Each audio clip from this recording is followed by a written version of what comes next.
Alright fellas, alongside the Tank Martin fight this weekend, we also have Benavidez making his light heavyweight debut for the WBC Interim World Light Heavyweight title against Oleksandr Gvozdyk.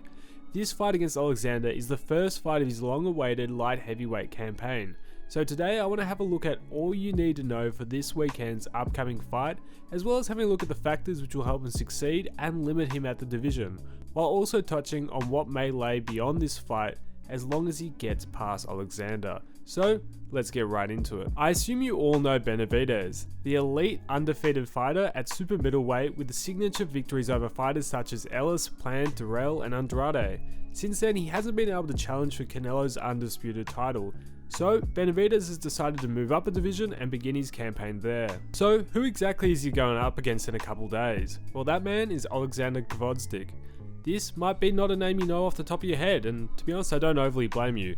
Yet I gotta say that Benavidez hasn't picked an easy challenge for his first bout at light heavyweight. To quickly summarise some of his major achievements in his overall career, well, Oleksandr is also known as the Nail. He won the bronze medal at the 2012 Olympic Games after a successful amateur career. Then he turned pro in 2014.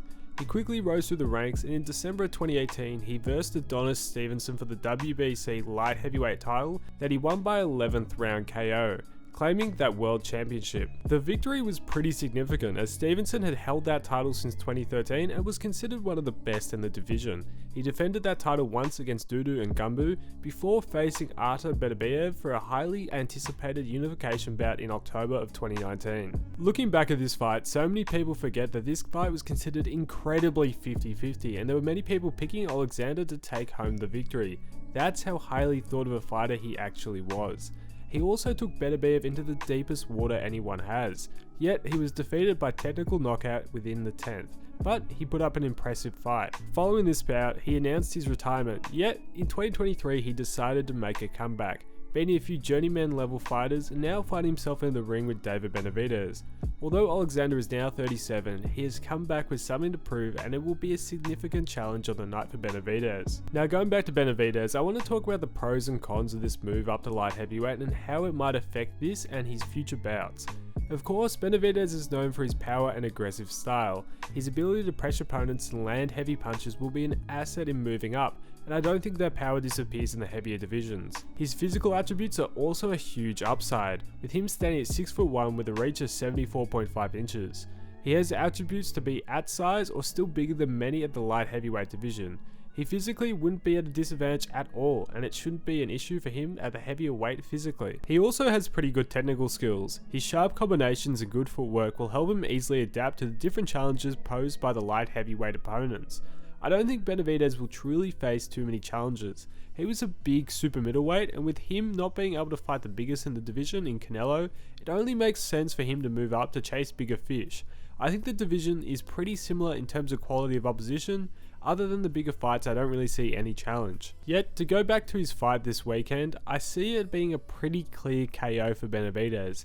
I don't think Oleksandr will be able to handle Benavidez's pressure, yet if Oleksandr is at his best, he could at least pressure Benavidez into those later rounds and could make it tough for him. But my prediction is a round 5 to 8 knockout from Benavidez. Moving on from this fight, if Benavidez wins this weekend, he has very big fights in his future. Now after the end of the Bivol-Zinad fight, the Saudis indicated that they want a future opponent they want Bivol to verse is Benavidez. The only thing standing in the way is of course the Bivol-Beterbiev fight. This is the biggest fight the division has seen for a hot minute and will lead to many other big fights for either of them. Now I don't know if there's a rematch clause in the Bivol-Beterbiev fight, but it is clear that they want the true winner of this bout to be lined up against Benavidez. It's a bit up for debate whether we'll see Beterbiev retire after the Bivol bout, but other than the fight for all the belts, but what are also the other possibilities that Benavidez could have out there? One example would be other fighters such as Callum Smith, who is looking to bounce back after his recent loss against Beterbiev. If Bivol and Beterbiev are tied up for a while, Benavidez could end up taking a fight against Callum Smith. Another possibility could be a stay busy fight against Oleksandr. A fight for the undisputed title will be in Saudi this year, and His Excellency did promise Oleksandr another fight later in the year after his Bivol bout.